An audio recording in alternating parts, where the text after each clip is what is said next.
Welcome to the Informed Pregnancy and Parenting Podcast. I'm your host, Dr. Alyssa Berlin. Today we're going to talk about a sensitive subject that's grossly underaddressed, and that is mental health, especially maternal mental health. My guest is a clinical psychologist who specializes in pregnancy, postpartum, and parenting.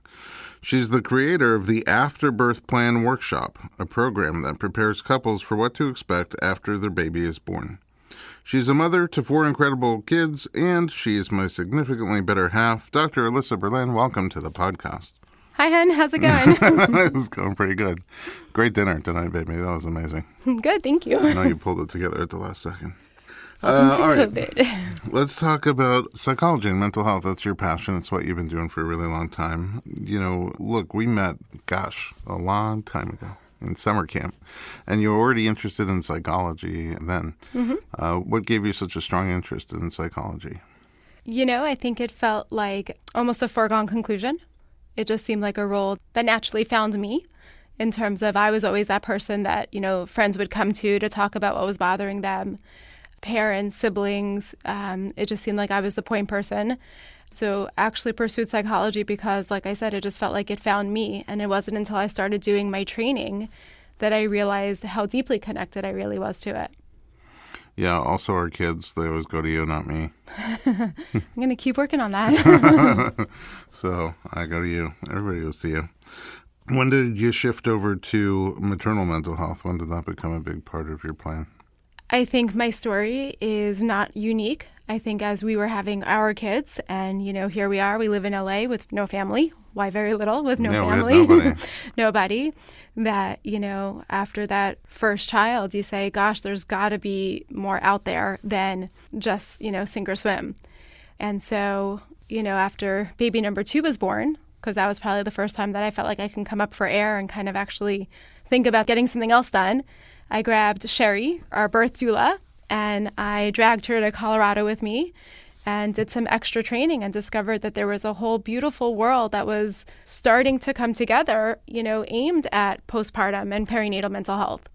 And that just sent me on a journey. And then it was researching and looking and exploring and figuring out what else there is out there besides you just got to figure it out.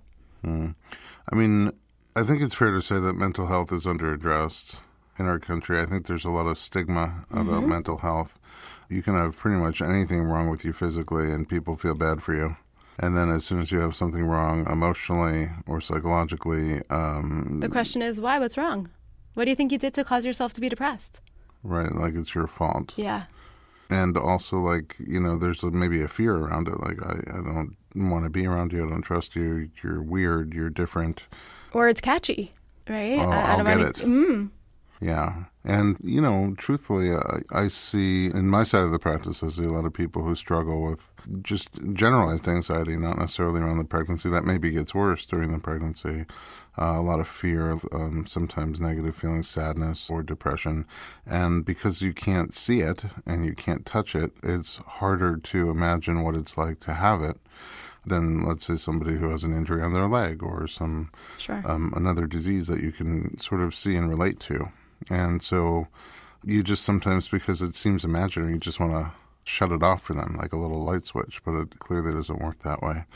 When it comes to maternal mental health or mental health, perinatal mental health before and after having a baby, would you say that there's more or less support than general mental health? And that's a good question. And let's even just clarify for all of your listeners that perinatal really is the time period from conception through that first year postpartum. And we can talk more about why that's important, but recognizing that, symptoms of anxiety or depression can and often do start during pregnancy. And that's often a missed part of it. It's an interesting question because in a lot of ways, pregnancy is the first time that people really take care of themselves and prioritize themselves in a different way because, their bodies are now their baby's environment. And so for a lot of people, it's that first time where they will relax, eat better, exercise more, and really put that energy into self-care, which is lovely. Again, I don't know more or less. I think what's hard is that the picture that we have of having a baby is the Hallmark picture, the Instagram picture of this is amazing. This is so exciting. And so it creates this withdrawal of, well, then if I'm feeling this anxiety or this depression, there must be something wrong with me, because that's not how it's supposed to go, if you will. That's not what it should be. And so we feel different, and that can really clamp us down. And if we're not talking about what's going on, if we're not seeking that help or know to seek that help, because we don't know that this isn't normal or it isn't just what you have to deal with, it's hard to then reach out for that help and to get that, the psychology or the therapy assistance. For me, it's Facebook. More than Instagram? You're a Facebook guy? Well, yeah, my New Year's resolution was to be more like my Facebook profile guy. How would you know? He's got 20 pounds less than I do. That's a good start. Hey, the kids and I support that. He's just got a lot going on that I'm envious of. But I have discovered that you're more of a Facebook than an Instagram guy. We'll have to see if we could change that. Oh, you want me to be more of an Instagram guy? I could work on it if it's important to you. No. The other thing I noticed, also in the more physical, the body side of our mind-body practice is that women tend to want to take care of themselves more and sooner. So at least with the physical thing. So, we have a question on the form, whatever they came in with, when did you start feeling this sciatica or whatever pain it was? Men don't really come in until it's been there for a very long time. Usually they're coughing up blood, having a hard time breathing and limping, very close to death. And I'll be like, how long have you had this? And I'm like 12 or 13 years. And then for women, it's like, how long have you had that sciatica? And she's like, oh, it just started this morning. I thought I'd take care of it right away. Is that similar with mental health also? Would you say? It's an interesting kind of gender divide. And I think, again, women tend to be... They seem to operate on a more emotional frequency, and women tend to struggle with anxiety more often. And I think it's that anxiety that really oftentimes has someone come in and say, straight away, I want to deal with it. Is there that same openness to deal with it on the emotional side? I don't think so. I think it has to be something where it's now interfering with functioning, and it's something that feels deeper or bigger, before they'll come in. And listen, it's hard. And this is probably true on the physical side. I'm sure you could talk to it more. But a lot of the things that we naturally experience during pregnancy and postpartum, it's hard to differentiate them from things that are concerning, right? What new mom is sleeping well? So, changes in sleep habits, which we'll see with depression or anxiety. We also see just in the postpartum period, changes in appetite. And so I think for some, it's even this feeling of, well, I don't know, is this normal? Is it not? And it's almost a wait and see when it comes to mental health until it reaches that point, or until a loved one says, honey, this isn't normal, right? I'm watching you struggle. We need to do something. So I don't know that there is that same tendency to kind of jump on it the way you'll do with physical. I also think that for a lot of women, and we see this a lot, when they embark on having a family, that health anxiety really comes up. And I think it's that health anxiety that contributes to people checking out physical ailments much faster. What do you mean by health anxiety? Anxiety around, I'm feeling, for someone who's feeling something physical, and is it indicative of something bigger or more concerning? So if I have a headache, God maybe forbid. It's not just a headache, but something much God worse. forbid, yeah. Right, okay. Right, exactly. See, there it is right there. Don't even say it. Don't even say it. Don't put it out there in the knock, universe. Knock, right. So that happens more so once you are on the way to parenthood? Is it? Very much so. And again, having a baby is like having one of your organs walking around outside of your body. Ooh. How about that? I just had pictures of my liver and my kidney walking around. You have 4 kids, hon. Pick 2 more organs. Oh, yeah. Right. Okay. Those 2 are weirded out, I gotta tell you. My heart and my bladder. Yeah, well, but it is. There's just a different vulnerability that comes when we have a baby. And it feels like there's a piece of us now on the outside that we're more concerned about. And more concerned about anything getting in the way of us parenting or being there for our kids in that way. Yeah, exactly. I mean, that's the first thing that came to mind is that, if you're just you and you don't have dependents and responsibilities like that, then it's one level of concern. But then once you bring these kids into the world, there's so much more responsibility, pressure, it feels like. Yeah. And again, it's still considered much more acceptable to come in and check on a physical ailment. There's no shame in that. So sure, I'll come in and I'll jump on it. Unfortunately, and although we've made a lot of strides, you talked about the stigma that exists with mental health, it still lives large. And there still is that thought or that feeling of, oh no, what are people going to say? Or what are they going to think? Or in extreme cases, sometimes if they think, that person is somehow incapacitated or struggling, they're going to take my baby away. Mm-hmm. We don't have those concerns with physical ailments the way we do with emotional. And that creates a very different hesitancy to seek treatment. Right. So like even there, when you start to talk to people, they sometimes won't be honest with you because they're worried about that. Like if I'm stigmatized, will somebody take my baby? Will they say I'm an unfit parent? Yeah. Karen Kleinman, who's huge in the field of maternal mental health, came out with an amazing book, probably a year or two now, called Good Moms Have Scary Thoughts. And it's really a must-have for all new families. And it's something that, I don't know, I keep giving them out or people keep taking them, but I can't hold on to my copy of it. But what I love about it is it's user-friendly, a lot of great exercises, suggestions of what to do. But she has these cartoon pages where, she has kind of the talk bubble of what we project and put out there. So the person who's like, oh my gosh, you're glowing. And the person, and they're like, oh, thank you. But then they have the thought bubble, glowing. I haven't showered in 5 days. I haven't eaten in 3 hours. I feel so bloated or whatever. I'm struggling and I'm miserable. And then that nod and smile that goes on top of it. And it's such a great juxtaposition for women to be able to see and to connect with and to know, hey, good moms have scary thoughts. It doesn't make you not a good mom. That's it just powerful. means that you're normal. It's so powerful. Amazon just got it back in as an aside because they were out for a while.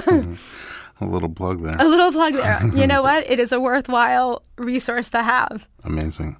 Well, we're just warming up. Let's take a little break and we'll come back and we'll talk more about maternal mental health.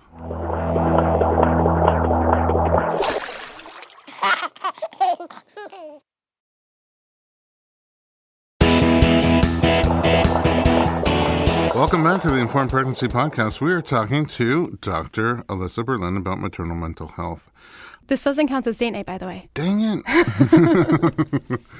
So date night's important, and we should probably talk about that soon. But before we get there, you have spent like a dozen years now doing prenatal and postpartum counseling. Mm-hmm. And you learn a lot. For myself, the more I do prenatal care, every day I learn something new. And you look back over a dozen years and you realize, wow, I learned a lot. What are some of the things that you've picked up about, like, I know if somebody asked me the top 5 things that I see in my practice, physical ailments that I see during pregnancy or during postpartum, or things that even come up in labor and delivery, it's just, boom, it's the same things I see every day. And I know you've taken all that and turned that into a workshop to try to help people, which we'll talk about probably in the third segment. Mm-hmm. But what are some of the most common things that you see that come up during pregnancy or after someone has a baby? Yeah, it's a great question. I think the first one probably is that couples forget to have fun. We are such a type A society for the most part, and we're driven and we're ambitious and we have a baby and it's that same feeling of like, go, go, go. And it's so funny, and I don't even know if you know this, but I tell everyone the story of how Yosef, our oldest, almost came home from the hospital in a towel, right? Because we didn't buy anything before, and you went to Babies R Us to get what looked like, a receiving blanket, found something with a hood, brought it there, and it wasn't until the nurses were like, you idiots, that's a towel. Well, they should have seen me try to install the car seat. or watch Yosef now try to swaddle you. Yeah. All good stuff. But, and here's that moment where it easily could have been tense, and it easily could have been like, I can't believe you, and we're already failing, and oh my gosh, and we have to fix this. But it became something that we were able to laugh about. And it became something that when we, had a friend, gift us with a quilt with his baby clothing, that towel is front and center. Mm-hmm. So that idea of remembering to have fun, adding fun and being soft-spoken about it really can make the difference between things feeling really challenging and arduous, because there's a whole lot that has to get done, versus, hey, we're coming at this and we're enjoying each other while navigating this new role. So that's something that I see time and time again. And people come in with the best of intentions, but then they get bogged down by everything that has to get done. If nothing else, the myriad of times that the baby eats and, needs diaper changes can just create that overwhelming energy and that, forgetfulness around fun. So that's a big one. Another one that I see oftentimes is that we forget to be a team, or we pretend that we're being a team, but we lose the essence and the vibe of what it is to be a team. And I use the analogy oftentimes of like a baseball game. And imagine you've got all these players in the outfield. And, the ball's coming to one guy and he, puts his glove up and he grabs it and everyone's so excited and he's feeling really great about himself. And then that next pitch comes and it's going to the same guy, but instead of having his glove up and going after it, this time he's got his glove by his side and kind of, just whistling Dixie over there. And, his teammates all come over to him and they say, hey, dude, what happened? Like, what'd you do? And it was this notion of like, no, I got the last one. So like this one's on you. And this awareness that real teams don't keep score. Within the team. Within the team. And so that notion of, if you're at home with new baby and you're like, I changed 3 diapers. Hey, I'm not changing another diaper until you catch up and do your 3 because we're a team and we're going to keep this even. You're not really being a team. So don't get a little tally chart? No, I highly discourage. I highly don't recommend that you do that. I exceptionally recommend that I don't do that. You see, you're getting all the insider tips. I appreciate it. But it's that feeling of a real team is if you have a free hand, you go after it. And sometimes that means that it might come to you, that ball comes to you 3 or 4 times in a row. But a real team just does. Mm-hmm. I think a lot of people would go after a free ham as well. Yeah. You're kosher, by the way. I wouldn't. I would go after the impossible pastrami? ham. Oh. Yeah. But also, I've never seen that quilt, by the way, outside of our house. I don't know if a lot of people do it or if people know what it is, but we had a friend who took a bunch of the baby clothing and towels and other things that were just part of the first couple of years of his life, and she made this beautiful quilt out of like those T-shirts and towels and receiving blankets and things like that. It's really a beautiful thing. So that's what that was. That's right. We love you, Cassie. We'll post a picture. And thanks for putting in my faux pas towel. Oh, are you kidding me? It was our start of parents. I wouldn't have it any other way. Fabulous. That's it. Many, many people have heard that story. No, but let's go back to it for a second, right? Because we convince ourselves that we're a team without realizing that there's this resentment and frustration that's building because you've lost the essence of it. Mm-hmm. But what that does require, though, is that everyone really check themselves. Meaning it's not like, okay, well, I'll just kind of sit in the background and I'll create opportunity for you to always be the one to jump in first, right? So you each have to be very aware of yourselves and making sure that you're bringing your A game. And when there is that sense of like, hey, we're each doing our part, then you can really trust and feel that team energy. And everything's easier with a team. Everything's easier with a partner having your back. Oh, I like that. I got your back. I see what you did there. I feel like it kind of is a Jim Gaffigan-esque moment where he talks about how he said, my wife has this policy when the kids become afraid they can just come in our bed and pee. And then our kids must be petrified. So he said, what it's like the first time when you wake up and he's like, oh my God, I peed on myself. And then he's like, oh, wait a second. No, somebody else peed on me. And like, you're not even sure which is better. But in either case, it's like, well, if I just move over a few inches this way, And that's a seasoned parent, by the way. That's a very seasoned. He's got a lot of kids. But then, you don't even have to change the kid or the bed because he's like, hopefully she'll notice. That's right. Exactly. Uh-huh. So you're saying don't do that. Right. Sorry, Jim. But you're not going to win big brownie points for that. Yes. And incidentally, an accidental finding in the research was the guy who just jumps in and is proactive, biggest aphrodisiac postpartum. Good to know. Yeah, so just saying. I don't know that we're still postpartum. How far postpartum? I was just wondering that. I can do some dishes. Yeah, but, again, there's the inherent value because you're creating this nice vibe in the household and you're a team and we're working together, which makes everything feel good. And then there's a little, sprinkles on top. Aphrodisiac. Sprinkles. Mm-hmm. So those are some of the things that you see with couples, when couples come in and how the dynamic of the relationship is, right. Can get a little choppy sometimes. Right. What about for individuals? Yeah, sure. So, hands down for women, and every woman needs to decide the way that she wants to feed her baby that works for her and her lifestyle. For women who do decide to breastfeed, I find that it is one of the most challenging adjustments that they have to the postpartum period. And oftentimes it's that thing where they say, gosh, no one ever told me. I wish someone told me. So first of all, ladies, I'm telling you now, for most people, it is one of the hardest adjustments. And it's challenging because we often assume, oh, well, it's natural, so it must be easy. Mm-hmm. And those two words or those two experiences don't really go hand in hand. I kind of joke that the title of my first book is going to be You're More Than a Pair of Boobs. Oh, thank you. Mm-hmm. Man boobs, female. No. That's my book. Yeah. You're more than a pair of man boobs. Yeah, we can come out with that. That could be the companion guide. Yes. A little yin and yang. Yeah, yin and yang. Yang? Yeah. I don't know. I don't know. But that feeling of, for women to know that they're more than just, breastfeeders, and that what everyone in that household wants is a happy, healthy mom, and however that comes about, and that's super important. So that's something that I see, very often, more women than men, but I'll see it with both birthing and non-birthing partners. This feeling of it's a guilty pleasure to do things for themselves. Oh, yeah. Right? Or even like, oh man, I was so excited when my baby took a nap. Like, that's not right? Like, I should want to spend every waking moment with them.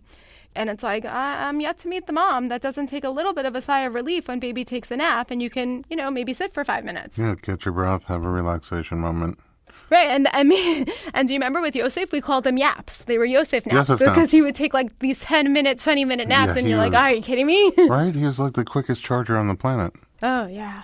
I wish my phone did that. Seriously. But, ladies and gentlemen, if your babies do that, oftentimes when they switch to one nap, they figure it out and they'll actually go for a long stretch. So just like, a heads up. But so for a lot of, birthing and non-birthing partners, it's that feeling of everything's got to be about the baby. And there'll be that sense of like, I shouldn't do for myself, I should only do for baby. The problem is you can't give what you don't have. And so if you're draining your batteries completely, giving everything to baby, you're going to suffer and baby's not going to be any better for it. Yeah. So I see people sometimes, during pregnancy, there's a lot of low back pain, sometimes sciatic pain, pelvic pain. There's other things, but those are the more common ones. And then postpartum, it kind of all moves up into the upper back, neck, shoulders. So we call it mommy neck and mommy back. From all the bending, lifting, feeding, changing, holding. And I see people struggle with that sometimes for 3 or 4 months until, like a dude would, until it's so bad that they can't move on. I'm like, oh, wow, why didn't you come take care of it? And it's like, oh, I couldn't, baby needed me. There's no time for me. And eventually they realize that everything that they do for themselves to keep themselves healthy and strong physically and emotionally is for the entire family. Like when you have a strong, healthy parent, you have a child who is being taken care of by a strong, healthy parent. It's a different experience than being taken care of by someone who's run down and in pain physically and or emotionally. Right. And it's so huge, but it's also important to me that it not stop there. So I'll use that as incentive, right? Doing it for baby. And one of those, quotes that you'll hear me say a lot of times is, and especially like when we're talking about dating or we're talking about like taking some time for yourself, it's not something you're doing to baby, it's something you're doing for baby. Because baby will be the direct recipient of that energy that you have. And again, that's an okay place to start. I'm doing it for baby. At some point, I want it to shift and I want you to be doing it for yourself. And I want baby to be able to see that experience of, or to, glean that lesson of, it's not just okay to do for others, it's okay to just do for you, because then what happens is they grow up and it's that same feeling of, well, I could do something nice for my partner, but it's a guilty pleasure when it comes to myself. Yeah. So. Well, those naps I take on weekends, I have been doing them for baby Yosef, who's now 16, but I will switch over to do them for me. Well, the good news is that somewhere along the way, they started putting us down for naps. It's true. They're way later than we are. It's all good. All right. Let's take a break. When we come back, we're going to talk about the AfterBirth Plan because there's a lot you can do before the baby gets there to get yourself ready and to get your relationship ready. Don't go anywhere. We'll be right back.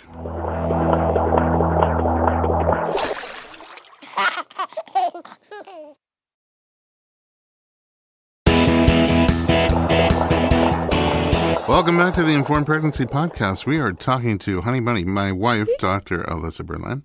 And you created this program called the AfterBirth Plan Workshop. So tell me if I'm wrong, but this is how I kind of describe it to our clients. First of all, I think that the postpartum period is, generally speaking, bumpy terrain. So it's kind of like off-roading, really. And when you go off-roading in an off-road vehicle, it can be a lot of fun. It could be a great experience. And even though it's bumpy and jumpy, you still might want to do it again. You may pay a lot of money to do it again. That's right. But if you go in your little sedan, it's not going to be a fun ride. So you got to have the right vehicle, and you also have to have a lay of the land. There's seemingly the same kind of pitfalls that people fall into over and over and over, just naturally, that the postpartum period lends itself to, whether individually or as a couple. And if you had a little map, if you had a kind of a roadmap of where those pitfalls are and how to navigate around them, you could have a much more enjoyable experience. And so it's my feeling that the AfterBirth plan that you put so much time and effort and expertise into is that roadmap. I've taught you well. I couldn't have said it better. That was perfect. Thank Thanks, you. babe. Yeah, of course. No, that's awesome. Is it an aphrodisiac or? No? Let's find out later. Okay. So back to the AfterBirth plan. It is after 9. It is, yeah, nighttime programming here. So what is the AfterBirth plan workshop? How does it work? Yeah, and thank you. I'm so glad that we're talking about it. It truly has been this passion program, years in the making. So excited that we're at this point. You know, it's exactly like what you said. It's a map, right? It's really hard to get someplace if you don't know where you're going. And having that map just makes it that much more of an enjoyable experience, right? It's the difference between the bumps getting us down versus wanting to do the wave and really enjoying that experience. You know, the AfterBirth plan, I divided it into 3 main topics, which is really lovely because the timing worked out perfectly. We've been wanting to put it online for a long time. It just happened to coincide with, COVID-19. So online, it's separated into smaller modules, but there's 3 main topics. The first one is what happens when we have a baby. And again, not the Facebook or the Instagram version of it, but like everything. What really happens. What really happens. And the good parts, as well as the more challenging parts, because you can't accurately prepare if you don't know what to expect. So accurate expectations, getting a clear picture and a holistic picture of what that experience looks like for birthing, non-birthing partners, as well as the couple and the family unit. Mm-hmm. The middle part of the workshop is really about your support team. So when we're lucky enough to have a partner, how do we work on the relationship? Because we know that when the relationship goes sour, that could be a huge risk factor in developing a perinatal mood or anxiety disorder or struggling in the postpartum period. So the middle part is all about how can we help keep the relationship strong and intact, and both by what are the behaviors that will really help you to stay connected and to be close with each other, and what are the behaviors that are toxic, kind of like the fake team, that if you're doing this, that's your indication that we need to kind of figure out how to get you back on track. And, if we have time later, we could talk about it because I use an escalator as an analogy to really help understand that whole experience. And then the last part is education and information, all about perinatal mood and anxiety disorders. So what we used to call postpartum depression, we now recognize is a small piece of a much bigger puzzle. And so now the term that you'll hear in the field is perinatal, because like we were saying at the beginning, it's something that can start during pregnancy. So, conception all the way through that first year of postpartum. Mood and anxiety disorders, because we now see that there's a whole host and a bigger constellation of different mental illnesses that happen in that postpartum period. Postpartum depression just being one of them, but depression, you kind of mentioned generalized anxiety, at the beginning, that's another one. Mania, bipolar, in rare cases, psychosis. And something that I see very often in my practice is postpartum obsessive compulsive disorder. Oh. And it's important to recognize that for a lot of women, the presentation of a postpartum illness is looking more anxious than it is depressed in recent years. So having that information, having that education, it does a couple of things. What we're wanting to do is remove that sense of stigma. Somehow this is my fault or I did this, in an effort to increase the likelihood of seeking treatment and intervening sooner than later, because it's not your fault and you're not alone. And with help, you will get well. And that's Postpartum Support International's universal message, which is really important. And I always like for partners to have that same information and to be on the same page. First, it helps them to know what to do that really is helpful and what not to do that, even though they mean to be helpful, is actually a lot more pointed than they realize. Oh, that's a big deal. Big deal. And, and in the workshop, I even give you literally script, right? Suggested things of what to say and what not to say to help give you the verbiage, because it is a sensitive thing to talk about. And the other thing is that oftentimes, like we said before, it might be the partner who's recognizing that something's going on.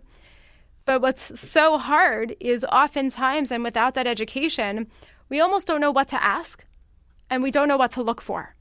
So that education really is helpful in being able to open up that conversation and navigate it much more smoothly. I mean, you seemingly literally had that on the car ride over here.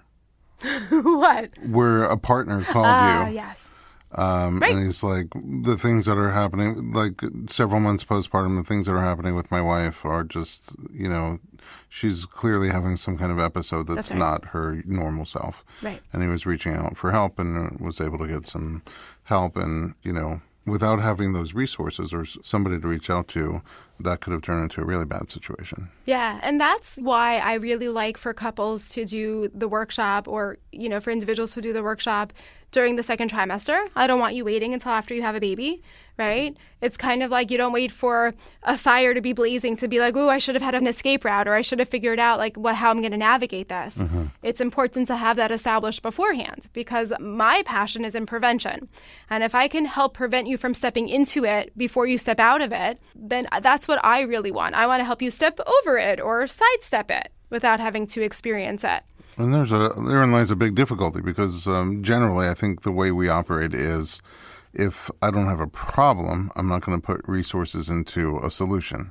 Right. Why would I invest in prevention? We see that in our healthcare system, right? We don't support different modalities that will keep us healthy. We wait until something is symptomatic and then the insurance kind of will say, okay, fine, maybe. So during pregnancy, that's so far on the back burner, and what's on our mind is, what kind of birth are we going to have and what kind of setting? Is it going to be with a doctor, a midwife, home, a hospital, vaginal, cesarean, medicated, unmedicated? What kind of gear are we going to get? The stroller. So much emphasis on the baby gear and the nursery and other things like that, whereas the people who do see the value in investing in some postpartum prevention, like baby-proofing your relationship with a workshop like this, or, getting your mind and body ready as individuals, getting your relationship ready as a couple. The people who do see it and do the program, really get into it, they always come back saying, thank you so much for giving me this incredibly valuable tool. And how many people have we had that considered it but felt like they didn't have the time, they were too busy, they didn't have resources to allocate, and then they came back later and I should have done that, That's right. And then it's so much harder after the fact to start to deal with it while you're in the middle in the throes of everything. Yeah. And what was so lovely is, a couple that I am still working with, but, she indicated that what was so lovely about the workshop is that it was all the information was described in a way that her husband could relate to it. So things that's she had been trying to share with him but wasn't kind of hitting the mark, he came out and was like, oh, I get it now, which is so important. And yeah, I keep trying, and I will be a one-woman revolution, but I keep trying to get midwives and obstetricians and our medical professionals on board with making it a standard part of prenatal care. Mm-hmm. And I feel like when that happens, when your doctor or midwife says, oh, you're 28 weeks pregnant, it's time to do your postpartum work, that's when we'll remove a lot of that stigma. And that's when a lot of people are not going to be afraid to jump in or to be like, gosh, do we, or is it worthwhile? But it's going to be just something that they do as part of their standard practice without questioning it, and then get to benefit from having that information and that knowledge. I couldn't agree more. And, there are standard benchmarks we check for certain things at 20 weeks and other things at 28 weeks. It should be that before you get into that final trimester that you do some kind of awareness and prevention, whether it's an AfterBirth Plan workshop or just a check-in or some kind of scale that you do. There's got to be something that you do to get ready for it because it's so big and it's so common for people to struggle with that on the other side. And that's the biggest travesty in a lot of ways. There's a lot of it that is preventable if we put that work in beforehand. Not always, right? And sometimes we'll do all the work, and a woman or a man, a partner or a birthing or non-birthing partner will struggle with a mental illness. But even that, they're more likely to seek out treatment faster. They're less likely to be scared because they're understanding more about what's happening. And that's an important point, too, because originally we talked about the birthing partner and all the PMADs, perinatal mood and anxiety disorders that can come up. But they can also happen in the non-birthing partner, male or female. Right. And to know what to look for on the other side is important, too. That's right. To know what to look for, to recognize it's got a different presentation, and that's also important. And, I'm a big proponent that self-care includes three entities. It includes the birthing partner, the non-birthing partner, and the couple. And that when we're feeding the energy of all three, that's when we're in our best place, either to enjoy life with baby Or if something's going on that needs some additional attention, we have the support and the energy and the wherewithal to be able to address it as a family. Because no matter who's struggling with the PMAD, it's a family issue and it needs a family response to it.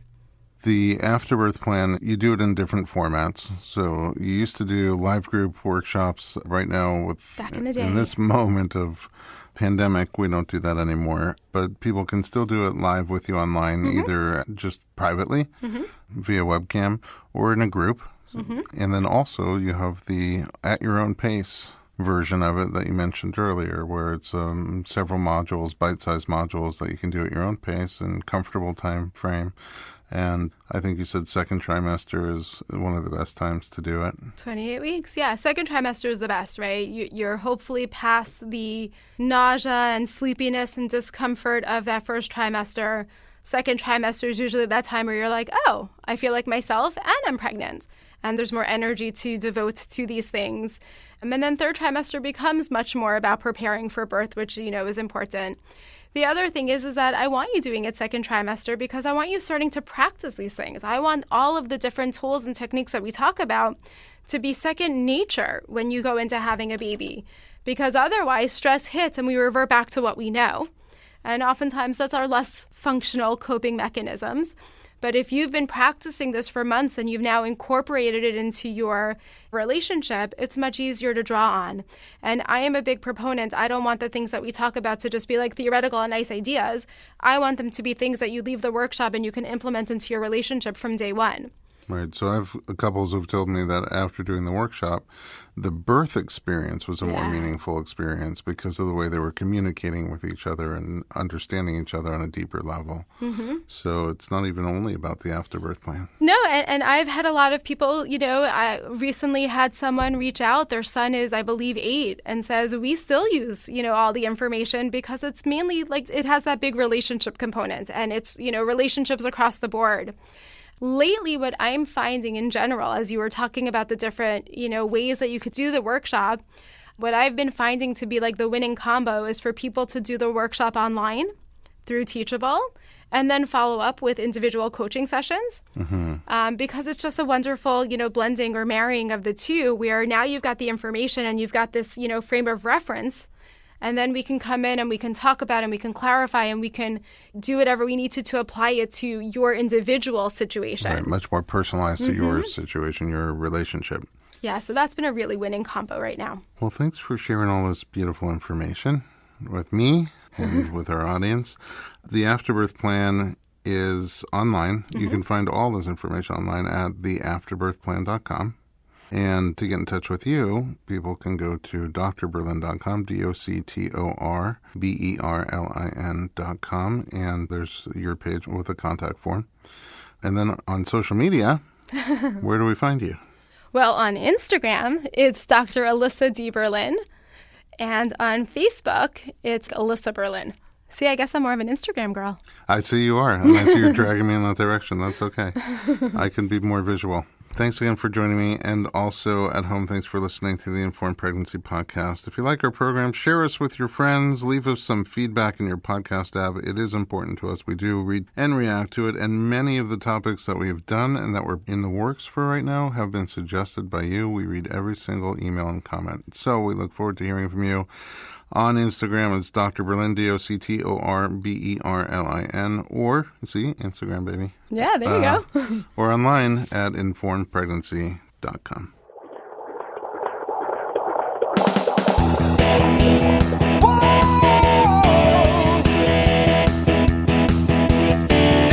Doctor, give me the news. I got a whole lot of questions for you. This kid's gonna test my will. I got a lot to learn, and my baby's due.